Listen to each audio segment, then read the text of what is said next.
Should we go ahead and get started? Hi, everyone. My name is Alana Sivin. I am the program director with the Greater Justice New York initiative at the Vera Institute for Justice and a program director at Vera Action, which is our advocacy arm. Really excited to host this panel today.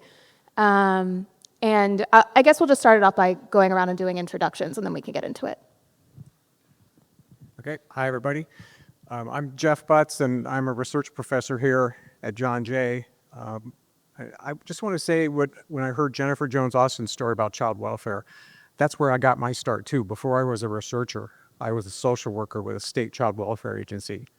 And I always tell people that's where I learned to be skeptical of bureaucracies and not to believe when they tell me the name of their system that that's their actual goal. So that insight has followed me into my later career. And now I spend my days evaluating programs designed to improve public safety, regardless of what they're called. Hi, everyone. I am Akeisha Knights-Ogudoro, Program Director of the Hospital-Based Violence Intervention Program at One Brooklyn Health. I got my start here at John Jay College, so it's great to come back to be in this space, justice-based, right? Being educated for justice here on this campus, and bringing that back into a large array of social service and public service work. And now I am leading this anti-violence, community violence work in a hospital medical institution designed to provide service, intervention, and healing for our community members impacted by violence. Good morning, everyone. My name is Juan Ramos, and I'm the Executive Director of Southside United HCSC, which is a organization that works to preserve and to sustain affordable housing and also delivering direct social services to the people living in those communities. And we also work very highly on the issue of public safety in our community as we look to, touch all the touch points needed in order to make our community safer for those people that have never left those communities, even when those communities were at the biggest levels of distress that was never really addressed to make any real change or impact in the lives of the people that live there. And now we're doing a lot of work around preventing gun violence and gang violence through hospital responses and other matters in the community by really working directly with those that are considered part of the problem. My work in this really came from a perspective of being part of the problem and community-driven programs like this helping me and intervening in my life at a time that was opportune in order for me to see that my community was more important than anything and that I needed to make social change possible in that community for young men like me to have a chance to sit here on this stage today. Thank you. So I want to start our conversation today by talking about one of the findings that came out of the Crossroads report. And I'm paraphrasing here, but essentially what it said is that fewer victims are calling police because they're not convinced that police will solve the problem. And I was thinking a lot about that because we at Vera Action have done a lot of polling of likely voters on their thoughts of public safety and security. And a good amount of folks said that, yes, they believe police are part of the solution, but they can't be the only part of the solution, that we need sort of a community-based infrastructure that addresses all of the different social problems that people are dealing with. And you all are a huge part of that social infrastructure by providing cure violence to communities. So I wanted to start it off by just giving folks here a framework. What is cure violence? What does it look like? Why is it so important, especially right now as we see how a lot of cure violence programs across the country are in trouble? So would love to hear from you. What does cure violence look like? What is it? And how is it different from CMS? And Jeffrey, I can start with you. Okay, so I'm not the best representative to describe cure violence. We have done research on it and evaluation projects. And like a lot of things in this field, in this public safety field, we invest a lot of meaning in the brand name. But as researchers, the first thing we do is say, okay, that's nice, that's the name, but give me some details. What do you actually do every day? How do I know you're actually doing it? Can you measure it? Is it the same thing if another place is called Cure Violence? Are they doing the same thing in the same way? And usually the answer to those questions is, well, no, we do our own thing. And one of the insights of evaluation research is something called implementation science, which means we cannot evaluate the brand name. You have to evaluate what we as research nerds call inputs, outputs, and outcomes, like the pieces of that causal chain. What Cure Violence does is say the outcome we're trying to achieve is safe communities, healthy communities, well communities, and the way to do that involves working with the community, not importing in outside experts and behavior controls to control the community, but actually work with the community as partners to build up safety. And the biggest challenge and the contribution of that brand name in our field is the idea that, I mean, obviously, violence occurs a lot of different ways in a lot of different people and places, but we know it's at least 4/5, maybe more than that, male, and it's also disproportionately young. So you're talking 15 to 30 is where most of that street violence happens, the ages, I mean. So how do you talk to 16-year-olds and 17-year-olds in a neighborhood already beset by violence? You don't hire people like me to come in and lecture them about behavior. You work with the neighborhood and recruit your workers right there in the neighborhood, and hopefully they have some background and experience with contact with the justice system because they're the best representatives and they know what the message needs to be to reach those 16 and 17-year-olds. And that's a brilliant insight.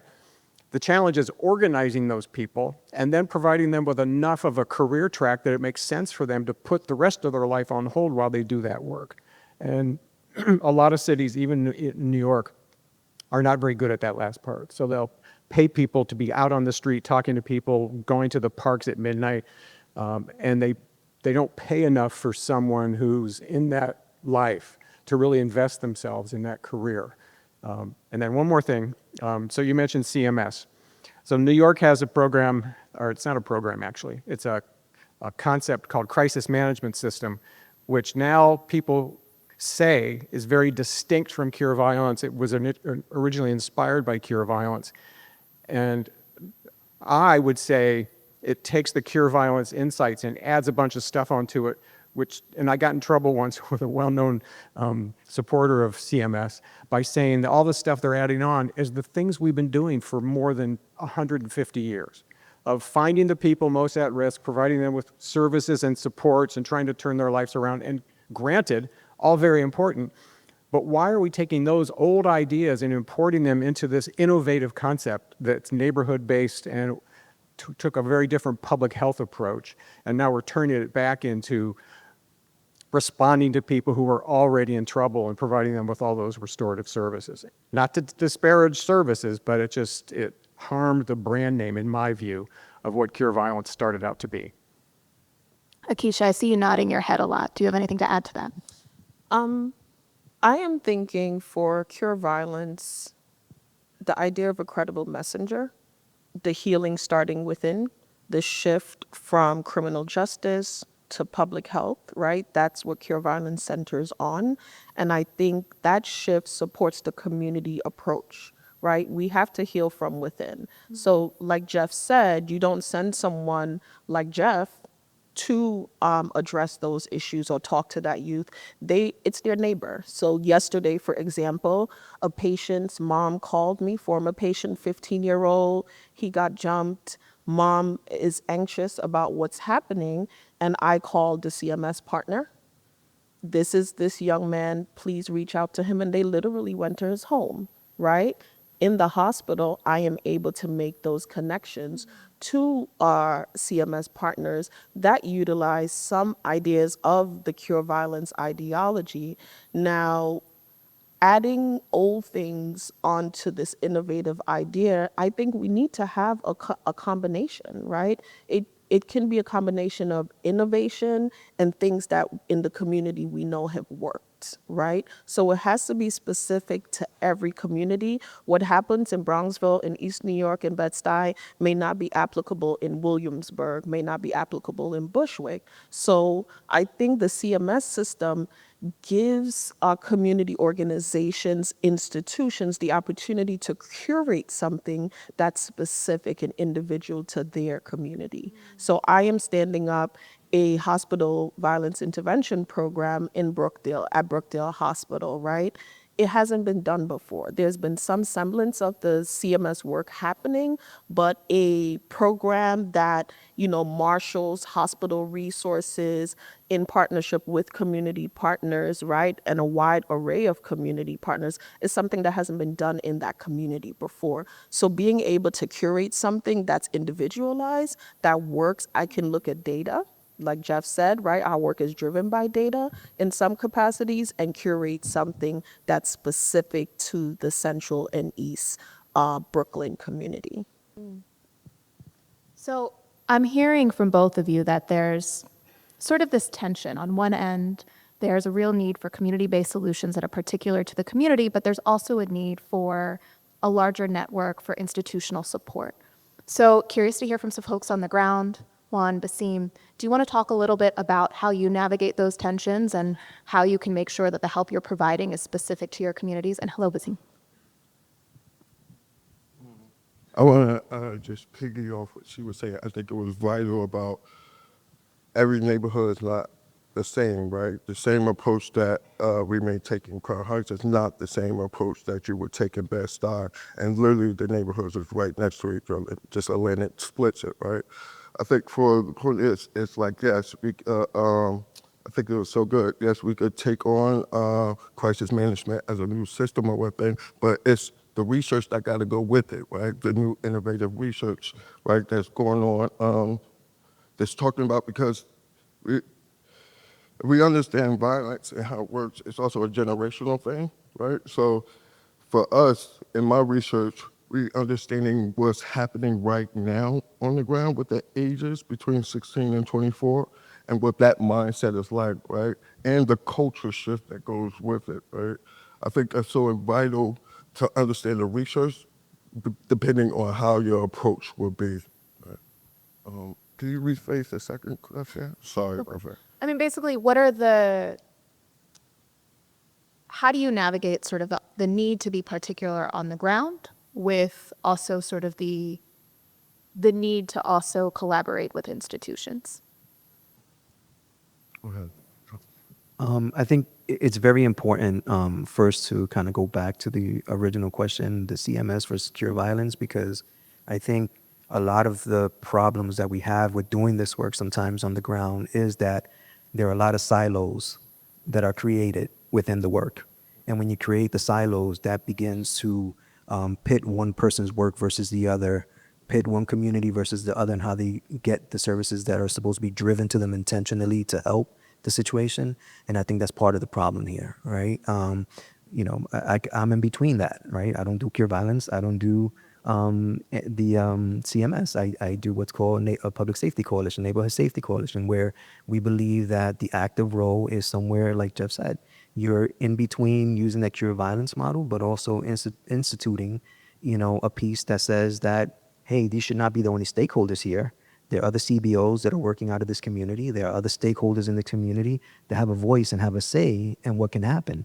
And if you bring those folks to the table, then you have a more intentional, army on the ground to deal with the issue.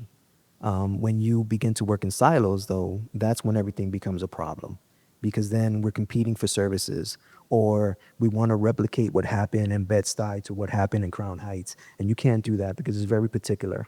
You can't do any of that on the ground, for example, if you're doing work in different communities, because if you're doing work in NYCHA, for example, New York City Housing Development, is very different from what's outside of that campus, right? It's very different. The violence there may be intergenerational, where the violence outside of that development may not be.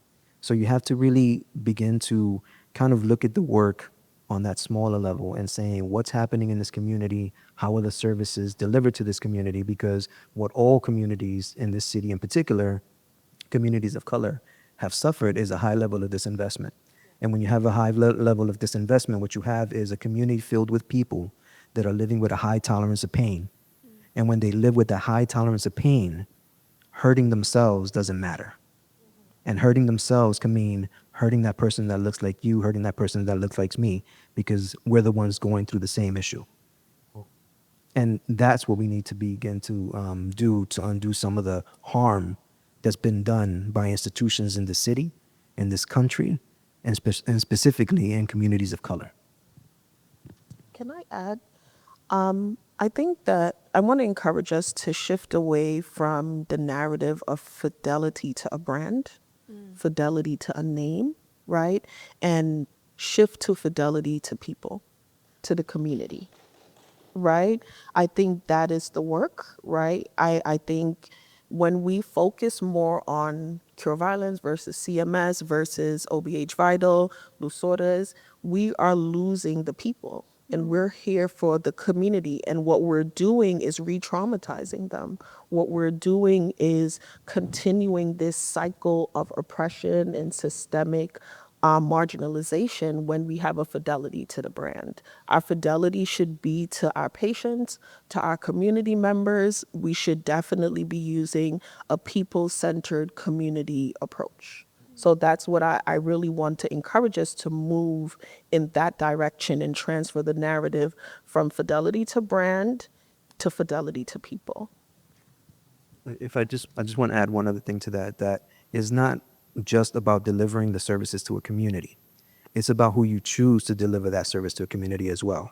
And when you do crisis management systems, when you do cure violence, when you do public safety coalitions, neighborhood safety coalitions, it's not about the work that you're implementing also, right? It's not about the services you're driving to people.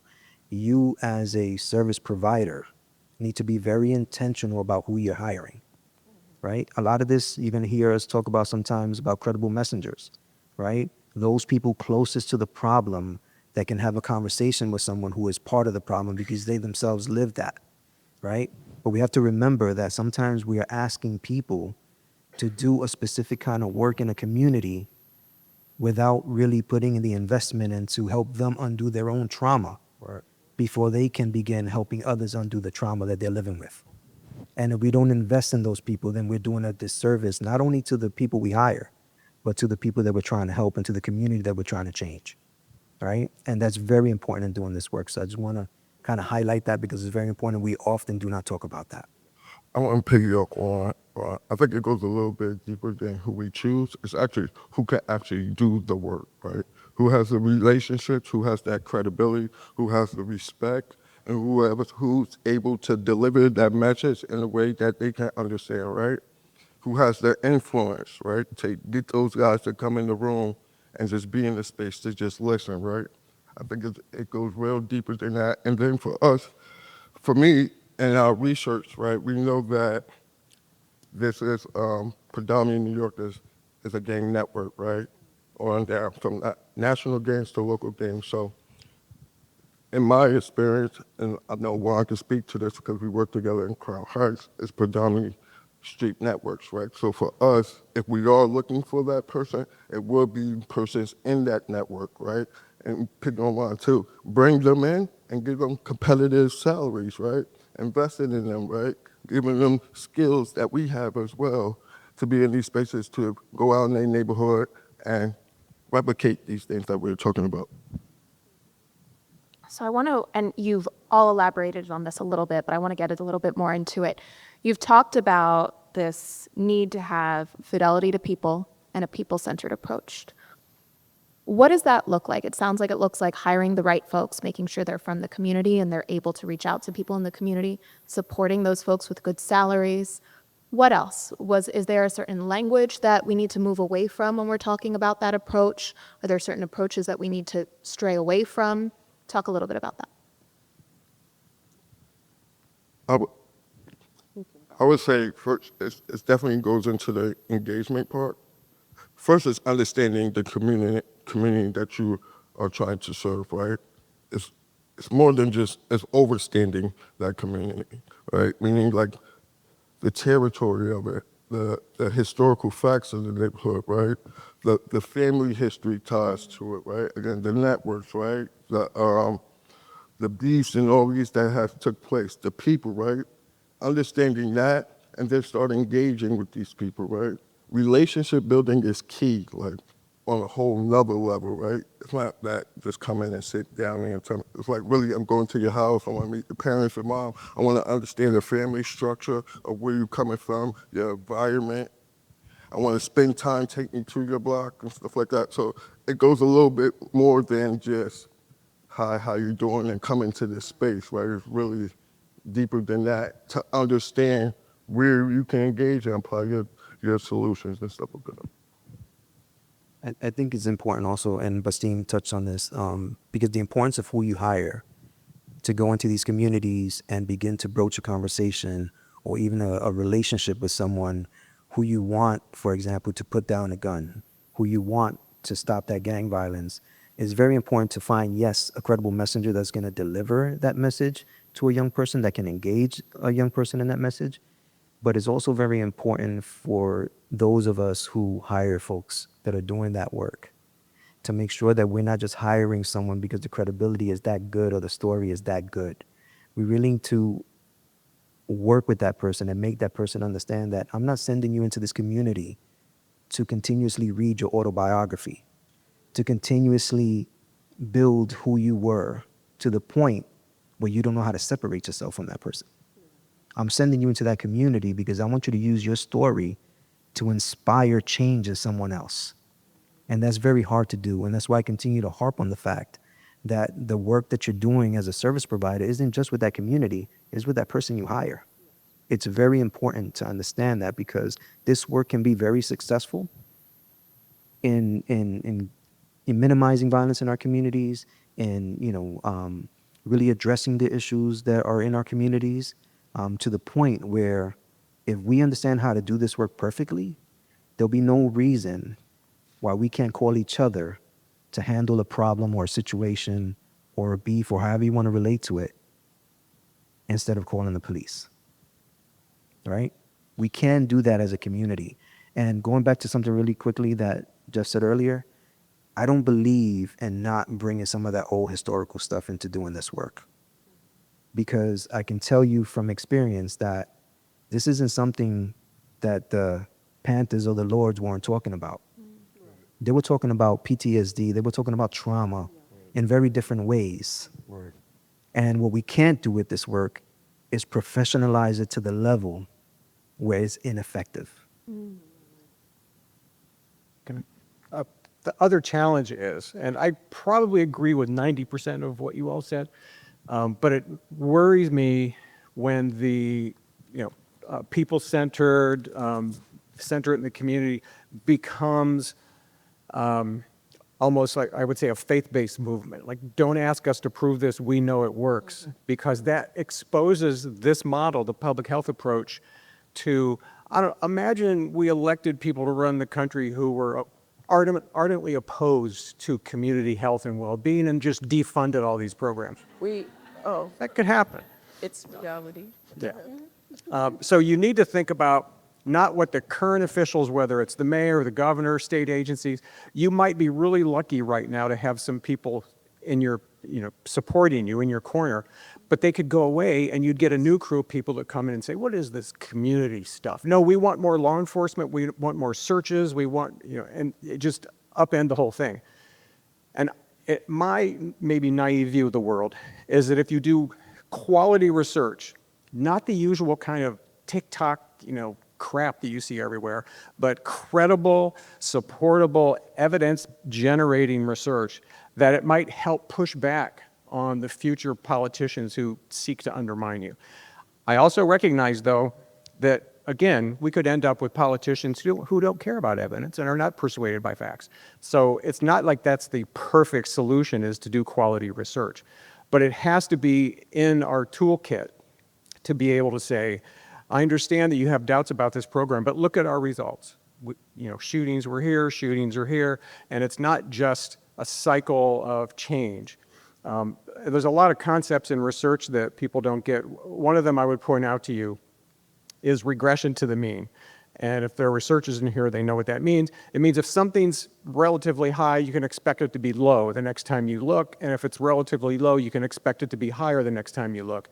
So anyone who's trying to convince you of a policy by saying it used to be here and now it's here, you say, oh, that's very interesting, let me check. Because it could just be they're tapping into a fluctuating number and they pick 2 points in time that serve their argument, and it could be total BS.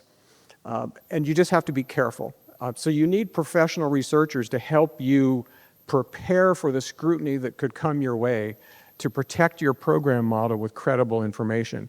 What I usually say, though, is do not ask the researchers to represent you in the community, because we would be terrible. You don't want us at the podium talking about the things we talk about, but you want us back there behind the curtain helping you think through the argument and making sure you don't put your foot in your mouth by saying something that's obviously challengeable.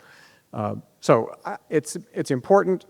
It disturbed me all during the Biden administration. I kept doing, what do you call this? The shake my head or, I kept thinking, oh no, they're actually putting lived experience in the rationale for this program in federal documents. And yes, I know what lived experience means, and it's a valuable way to come up with your plan and to have the insights you need to design your approach.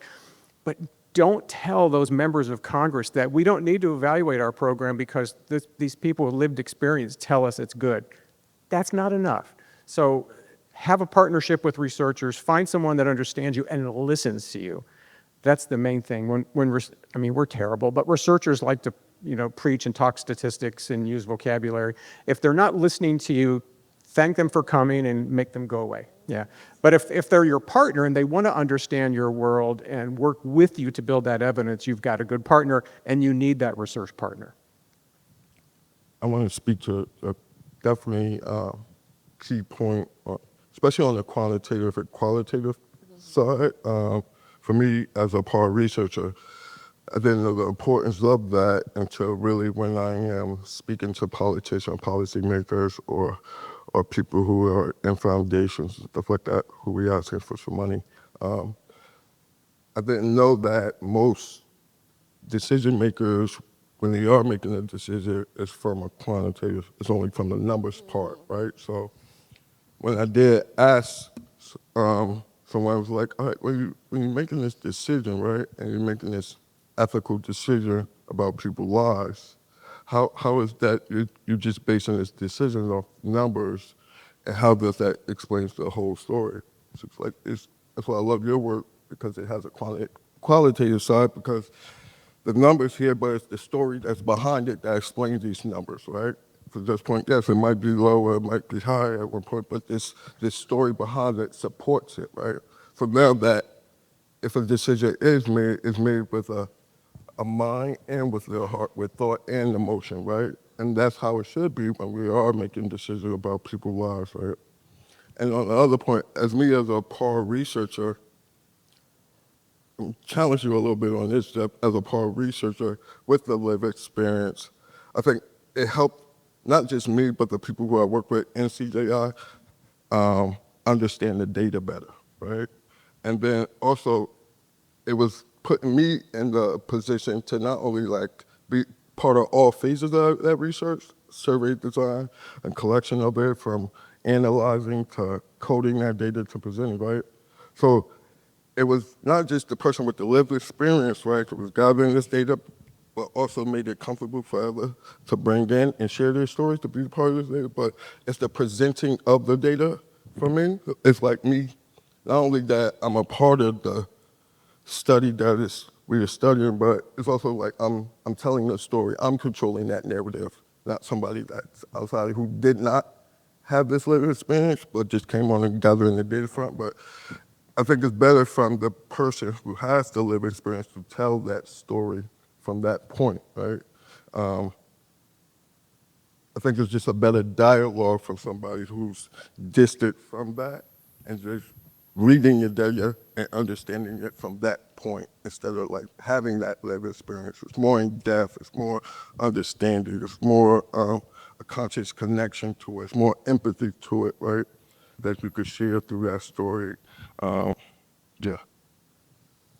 So, oh, go ahead. I wanted to add, there's definitely value in data, right? For my work, data informs the trends in the hospital that we see.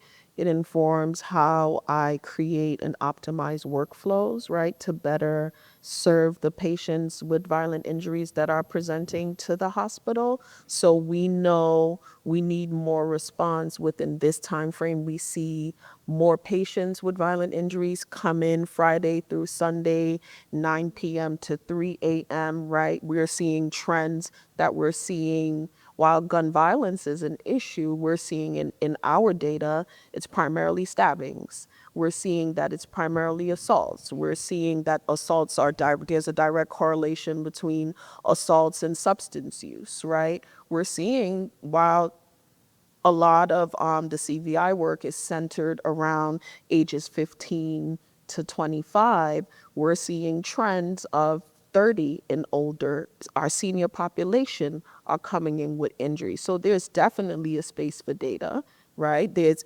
data definitely informs and drives the work. But to Wasim's point, why not equip the people in the community, train them, access to resources, education, so they can be the researchers, right? That can learn from Jeff, that can do these programs, create these collaborative programs with the community and educational institutions like this institution to do the work, right?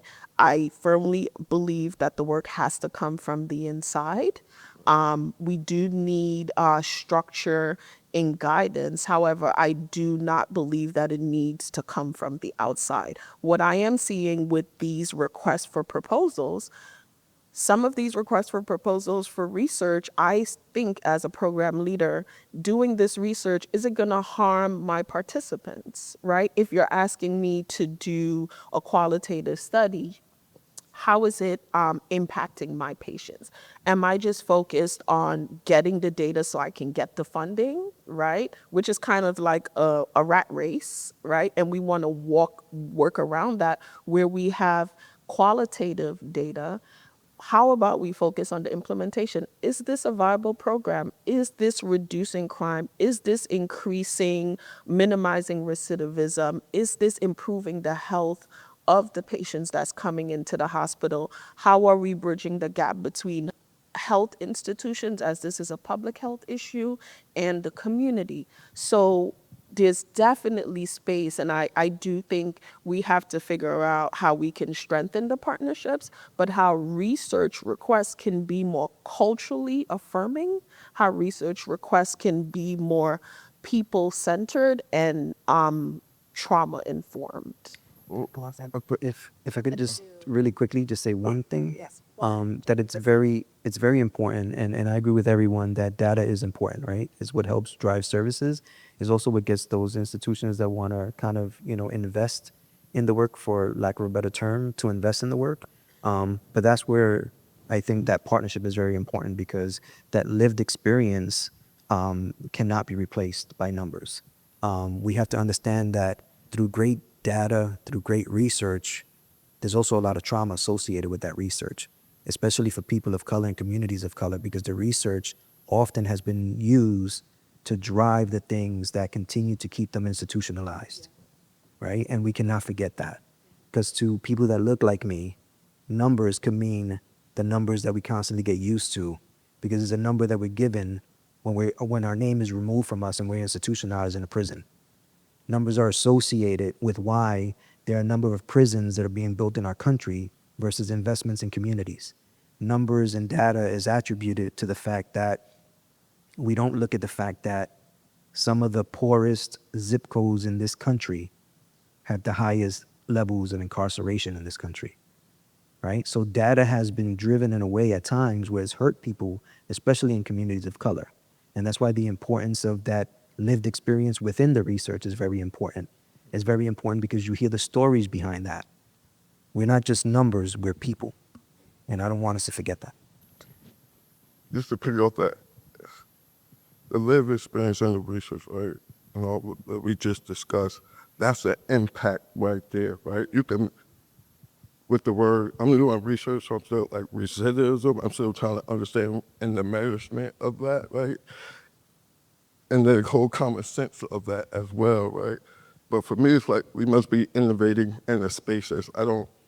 That evidence-based thing to me is silo thing, and it's a limitation to this whole thing of this whole complex issue of gun violence, right? When I'm saying innovating in these spaces, it's like use your research eyes and look around. I would use myself as an example because I was a violence interrupter and outreach worker at Crown Heights, Crown Heights, right? And during that time I was there, Jeff did the evaluation on that site. So meaning that I was a violence interrupter at that time, I was able to take their experiences and then transition into the research and policy department where I didn't know nothing about research. Started off as security, watching an academic team go into these neighborhoods and gather this data. What made me curious was the topic at hand. So once I understand the topic in the study and who they was talking about, I'm like, oh, they talking about me and my people, okay? So that would make me interested to like, all right, what is this? Something better like wanna secure the team as we go on these projects and stuff. But again, some things that took place, we're negotiating with the neighborhood and they wanted this team to go. So, and then I didn't want to involve risking my network with these networks and, over some people I don't know, so I was quitting. But I got brought on as a researcher, but again, I didn't know anything, so I had to learn all these methodology of research, or the air snowballing, and qualitative. Once I learned that, I was able to be part of the survey design, meaning like it was coming from NIJ, so a very academic, police-like word, so I was able to change the words around to the wording of how we engage in the street. Also the team, I was able to change the team around fitting to the image of the streets, right? And then we was able to go out and interview 330 shooters and stuff like that. And then we got a 1.6 mil to do it in 4 states. I was able to bring in my best friend, bring him on as a part of researchers, and a couple of guys in my neighborhood, some young guys at that, 3 or 4 guys, and they became part of research as well, right? While that's going on, you still have this component of pure violence going on, right? So you have two measurements of, or two systems that's going at this gun violence thing in this community, right? Not only that you have hired guys from that community to become violence interrupters and outreach work, right? I don't think nobody has measured that impact and what it has done in that part of the community with the street networks that's involved, and just the history of that, and the impact that it has took in for now that me and my friends Devontae, we have careers now, right? We didn't graduate from high school or nothing like that. So, and making over 100 grand. That's the impact that needs to be measured, right? And then seeing where the values at, because it's not just me, it's other guys in my network that has this knowledge of research and this knowledge of pure violence, right? That plays into who they are in their neighborhood, right?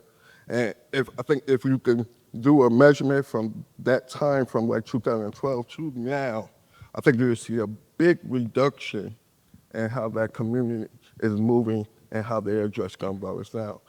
Not just from our generation, but generational going down, right? Because it's not just when Crown Heights, it was the big homies who worked there, and then slow down the younger homies now, right?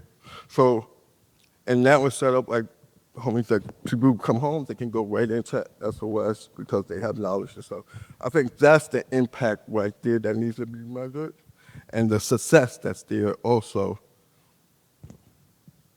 Okay.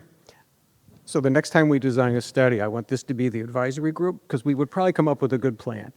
But the word, Akeisha, you mentioned participants, and I wanted to go into that a little bit, because there's one sneaky thing that happens in public safety research, which is, think about, and I usually use this as the analogy, it's a little dated now, but think about, I always say law enforcement, social services, all the things that go after people who are involved in crime and violence are, to use a COVID analogy, they're the masks of dealing with COVID. Whereas social betterment, economic advancement, inclusion, all the things we want from a good neighborhood, that's the vaccine. But you can't see the vaccine working. And so even today, imagine we had political leaders who doubted the value of vaccines. Everyone, they can see the mask. They can see you wearing it. They know what it does. And you can make money selling masks. So the masks always lead the argument when it comes to dealing with COVID. The same thing is true in public safety. There's a shift that happens, and researchers play a role in this, which is we get better statistical results and fancier articles and get tenure and promoted if we focus on individuals, because the turnaround with the data is quicker. You can actually measure things at the individual level, either doing surveys, interviews, talking to people, getting police data. You get all that quick turnaround in your research, and you get the article out, and it's published a year later, and everything great happens. But serving individuals is not the public health approach. It's not the essence of the public health approach. The public health approach to public safety is we want every 3-year-old, 4-year-old, 12-year-old to live in a neighborhood where people talk to them, where they watch out for each other, where you don't imagine violence all the time. You live in a community that cares about you. You see people caring about one another, and it's harder for that 12-year-old to become the 15 and 16-year-old who's willing to hurt someone because they've grown up in a neighborhood of love and caring and compassion and respect. But you can't just order love and caring and compassion and respect and get a grant to do it and have it set up immediately. It takes time, and it takes leadership who are willing to invest in community well-being. So the tricky thing is when political leaders always send out the message, oh yes, but there's some people out there, and the prior panel mentioned bad people. There's some people out there that, and either I'm a good and well-intentioned person, I go after the bad people with cognitive behavioral therapy and a job placement, or just outright punishment and exclusion and incarceration. But still, the theoretical message is the community is in danger because there's some bad people there. And I usually ask elected officials, if they're unfortunate enough to meet me, I usually say, yeah, why is it all the criminals move into the same neighborhood? Why does that happen? Just acknowledge the fact that environment creates who we are. So that's the essence of the public health approach. So the last tricky thing is, how do you measure that? The word participants comes up whenever we're being pressed by a funder to get statistically important results, because you can get those with individual level service. What we did when we were evaluating cure violence is you don't chase after the participants because you respect their anonymity, their identity.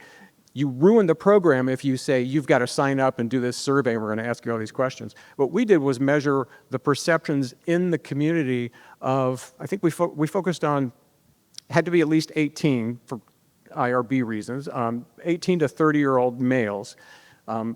And we interviewed them and asked them a lot of questions about their neighborhood, but we didn't say, who's your name, where do you live, when were you born? We allowed them to be a representative sample, and you can read our stuff. We did, I think, a good job of making sure it was representative without infringing upon them or violating their privacy. That allowed us to say, in this neighborhood where Cure Violence opened, here's the support we detected in talking to people for law and order, for public safety, and it actually increased over time. And we did that with repeated measures by being in the neighborhood and talking to people, rather than just sitting in our offices and waiting for NYPD to post their new data. Because I'm always saying, that police data are important, but those are bureaucratic productivity measures. That's not public safety, just counting NYPD data. But if you reject NYPD data and try to create your own, it can get really expensive, and suddenly funders walk away and they just say, can't you do a study on cognitive behavioral therapy? That'd be cheaper. So as researchers, we need to be aware of that dynamic and help push against it and try to support a good program model, and not just think about ourselves and our publication records, which is sometimes very difficult. Okay, so I want to ask one more question before we move to Q&A. So as you all know, and as you've alluded to, we do have a whole slate of elected officials that might be coming in the next year or so. We might have a new mayor. You all do very essential work in, as you said earlier, healing communities from within. What's lacking in that work? What resources do we need from our elected officials to build it out more and to address areas of violence and crime that people remain concerned about? Funding, funding, funding. Like, I can't even stress that even more. I think that we all, I think that's all should be our number one thing right now, especially with elected officials and administration right now. The money that has been taken away has not only done damage to the people who actually going in these neighborhoods doing the work, but the people that we are serving, right? It's actually, it's tenfold, right? It's really doing the undoing of what we all have been doing for generations now, right? I don't know how to like stress the importance of like money right now in Black and Brown community. It always had been important, but I think it's essential now on how to get that, not only get back what we had set up, but this never can happen again, right? I think it definitely, when we look at the incoming administration, incoming, elected officials in our local communities, that the conversation really should begin on the ground. And the conversation should begin on the ground because we have to understand the services that are needed on the ground.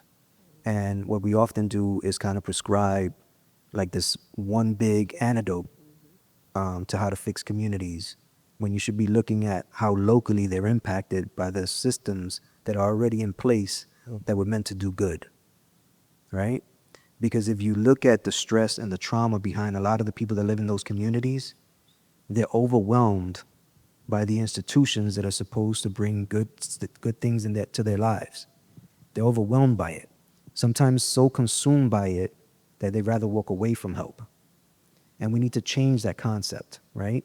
And the only way you can do it is by having that dialogue, having that conversation with those elected officials, making sure that when you drive funds, yes, money's important, but making sure that the funds are driven to organizations that understand how that community is affected and that they want to drive that investment to that community directly. And to make sure, I always say this myself, I should not be doing this work as an executive director of an organization if I can't learn how to get up from behind my seat and walk into that community and have a conversation with the people in that community and the leaders in that community to see for myself what I need to do as that executive director of that organization to deliver the services needed. Because too many people have made a career off of our people, right? This needs an activist approach, right? And too often what we get are people that are issuists and not activists. This is my issue. I'm fighting for that. This is my issue. I'm fighting for that. But not often do we approach it as an activist, because as an activist, you're going to look at this issue as where are all the touch points that impact people and impact the community? And how do I affect change on those touch points? Because I had to look at myself as part of the community, not being part of the problem that is brought to people with well-intentioned methods, right? I think that's key what Juan is saying, because like on the ground, like people on the street, like they said, they feel like they're the problem, but they don't know that what the true problem is, right? When we're talking about systems, right? Yes, we use the word system, but when I go out on the street and I say system, like they don't know what I'm talking about, like, and I really have to break it down. Like there's many forms of the system, right? We could talk about the food, we could talk about environment. Like I don't think that we do this in the work enough. Is talking about the systems and naming the systems and how those systems affect Black and Brown communities. What type of harm that they bring, but also what type of dress up that they have on that says that you think is help, right? I think that's key education on the systems that are hurting them, right? I think this approach to community violence is multidimensional. It's complex. For now, I think social determinants of health is an important, and I think we're all saying it, but we're not naming it, right? These things that are impacting the lives of our community members, those directly impacted by violence, whether they're a perpetrator, whether they're a victim, social determinants, right? So having funding is great, but I think there has to be accountability, right? I think there's a lot, it's easy to throw funds at organizations and say, here, CMS, do this work, but what are they doing? Where's the evaluation? Where's the oversight? Where is the coming back to the community? And while there is harm, while there is mistrust, how are we building, promoting trust with the community and the electeds? Because we do need the electeds, like, Monique Chan Waterman, Azel Nomairi, that really pushed to get the Office of Gun Violence, for to institute that, to push for these bills and these fundings, right? So we meet, myself and Dr. Torian Easterlin, we meet with electeds to talk about, how they can support the work that we're doing at One Brooklyn Health, creating these community spaces, right? So hosting stakeholder engagement meetings where our community members and our stakeholders, trauma, patient impacted by trauma, individuals like us that are on the panels, clinical champions, how can we come together and have a conversation about the work that's being done? We need technical assistance, right? We shouldn't have to rely on national bodies only. If we're creating these institutions and these bodies here within New York City, what are the TAs that you're giving to these organizations, right? So there has to be some professionalization of the space. There has to be accountability. There has to be trauma-informed approach, because like these gentlemen shared, there is trauma, there is mistrust, we have been abused. So a lot of that requires starting over, but in the start over, there has to be accountability. I think that is very important. Jeff, if you don't mind, I'm being told I have to move to Q&A, but we can get to you later if there's time. So, questions?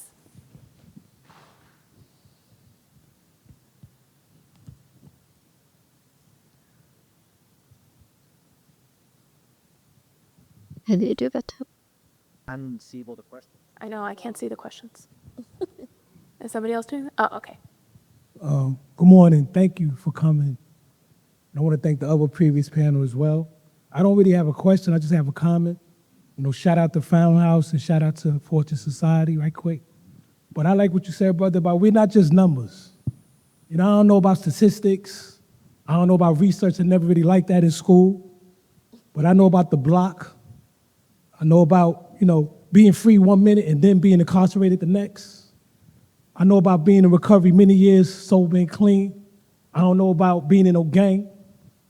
But I'm willing to learn, right? And from the other panel into this panel, I hear us talk about, the young lady was saying that did the other panel that was, talking about, it's deliberate. To me, my personal opinion, it's deliberate. I want to use some colorful language, but I'm going to be respectful. It's deliberate. It's institutionalized. Isms, not just racism, other isms. And it's a spiritual neglect. We talk about funding, money, property, prestige, elected officials, administrations. But if your heart ain't right, you don't really give a flying about what's really going on. If your heart ain't right. If we don't go within, the only way out is within. So if we don't go within from the top to the bottom, from the bottom to the top, if we don't go within from a spiritual place, because I was at this last year, and the same keep going on this year. So once again, I'm going to say this in closing. If we don't come from a spiritual place, which is in all of us, talking about race, creed, religion, lack of religion, whatever, if we don't come from a spiritual place and want to change, it ain't going to be none.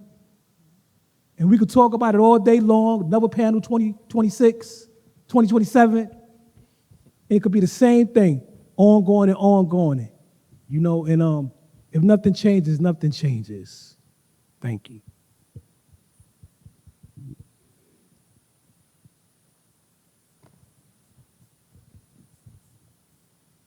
Hi. Um, I heard that a few of you are working within the Brooklyn populations, and given the current administration and the implications for immigrants, many of whom are attached to U.S. citizens facing violence, I was wondering what was being done to create outreach for those being abused and completely unaware of their rights, particularly those provided under the provisions of VAWA, the Violence Against Women's Act. And the information being provided to these communities, as you guys were talking about, and I love really informing these communities, as the young man over here stated, even reaching from a spiritual level, right? In many of these communities, you find that people are going to their religious leaders and local leaders for help, right? How are we equipping those people with the information so that when they go for these informal accesses for help, they're actually provided with the crucial information that could save their lives? Like, are there interventions in place for this, or plans for interventions to address these vulnerable, within the vulnerable population? So I can speak for some of the things that we're doing at One Brooklyn Health, creating these spaces. So we have partnership with All Kings, which is a peer-led men's wellness group, where we want to have like these support groups for the community members, and you do not have to be a patient directly if you're impacted by violence. And we put out these community engagement as part of our program that we have in place. So having that, as well as doing trainings, right? Trainings for people like ourselves that are doing the work, because we know secondary and vicarious trauma is real. And that helps us unlearn some of the things, right? Changing the narratives so we can better serve the community. So creating these community engagement spaces, which is what we want our medical institutions to be, stand in the gap, right, between the community and these health institutions where there have been a lot of mistrust. Reestablishing that trust by bringing the community into us and offering them services and training to address the holistic needs of the individual.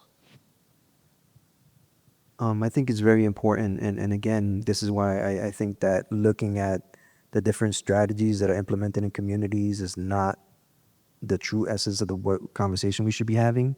It's about how we're driving those services. And, for me, this is why I'm so heavy on building the Neighborhood Safety Coalition, because for me, it means making sure that every CBO, every stakeholder is in a room where we can ask that question about what are we doing to protect these folks that are now even much more vulnerable because of the things that are driving the conversations in our community around who they are or who they appear to be, right? So having a conversation with others in a room and saying, what are you doing? And taking those strategies and building a community-led strategy where we can all support each other is much different. For example, because you mentioned immigration and VAWA, nothing that you do for VAWA can ever be enough if we're not understanding the plight of what women go through with the men they live with in their lives, right? Nor can we do anything to effect change on that if we don't understand the work that we need to do with the men to undo some of the harm that we do. So it's very important. And when we look at that immigration, for example, and look at, if I'm not speaking to the organization right across the street from me about how they're dealing with that issue, about them calling me if they see ICE agents on how I could take care of the residents that live in my community and how to drive them to safety, then we're not doing our jobs, right? Again, we cannot professionalize our work to the level where we just become check marks and pass along people to the next organization or to the next institution that's supposed to do right by them. We are supposed to create within ourselves, within our communities, a community within itself of service providers that said, how are we going to immerse ourselves in this community? By being active in this community. I like that a lot. I think the job is to do the work so we don't have this job. Right.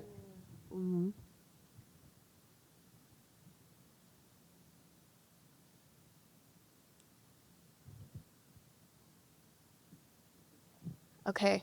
I don't see any further question. Oh, we see one. We have time for one question, and we got to make it short. That's what I'm being told.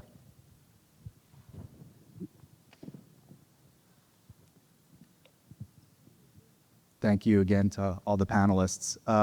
It came up in this panel as well as the prior panel that the predominant driver behind research and evaluation of public safety is to justify funding for these programs, which is itself sort of against a backdrop of imposed scarcity for the programs, which itself is not justified.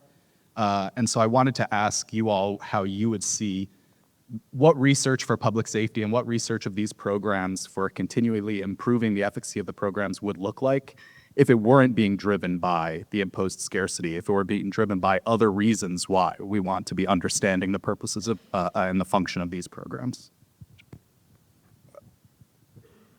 This personal, I would just say, it's really, the research of the work is driven by racism, not by, because we want money. Yeah, we want money to better understand what racism is, why is it so, and how can we take the stops or take the measures to stop it. Or at this point, just it seems like it's like people are lacking the awareness of the reality of racism and the systems that supports it. Especially like for me, what drives, especially for me, the research is doing the research in my area, because how is it dressed up? You would think it's okay. Especially with the fact of gentrification there, the prettiness of it, it looks okay, but until that's why relationship building is key, engagement with community is key. Furthermore, going into their homes and seeing the structure of how that looks like, and all those plays parts of systems of racism, right? To bring, my research brings light to that. This is very live and well, and it's affecting lives. So yeah, that's my point behind that. I would say to shift the research to be something more than counting incidents of violence, and instead shifting toward having more positive outcomes as tracked and correlated with the presence and the activity of the program. So school completions, property values, businesses opening, everything that you want in a neighborhood could be correlated with public safety and shown to be attributed to the programs. You might get a broader audience and more policymaker support than yet another report counting how many people were shot, how many shots were heard. Instead of focusing on the negative, show that you can build strong communities and healthy communities by investing in this kind of a model. I think I just want to add that it's very important, to have organizations that are providing funding, for example, to focus not just on the numbers, but focus on their ability to fund something that they see for themselves, to go into those communities and see those people living that lived experience, right? And hear from them what they're experiencing, right? Understand the touch points, right? So, it's much different going to hear from the people directly what is impacting them and what makes a change. But you'll never know that I was gang involved, and that before I ever picked up a gun and before I ever committed an act of violence towards someone in my community, that I understood violence way before that, because I witnessed violence at home, watching my mother being brutalized by her husband. And you would never know that I lived with the trauma of running away from that and embracing violence on the street, losing my own younger brother to violence, to gun violence, not because he was killed, but because he chose to kill somebody else that looked like him over a beef of a street corner. And if you don't understand those stories, no matter what number you're looking at, no matter how the numbers are driven toward you, no matter how much funding you want to give, you will never do right by a community. So I think, looking at research is one thing, but the lived experience of people, we can't exchange that for nothing in the world. So I think those organizations that are providing the funding need to go into those communities and listen to that part of it. See for themselves where they're driving their money and be intentional about driving the money to where it's needed, right? because there's too many people out there with the potential to be me sitting on the stage, but you have to be intentional about how to find them and how to invest in them. I think that's a perfect note to end. Thank you all. As to describe the word you said earlier, the fidelity that you all have to the communities and the people that you serve, and the trust that you place in communities to heal themselves is really admirable, and the type of work that we need here in New York City. So thank you all. Enjoy lunch.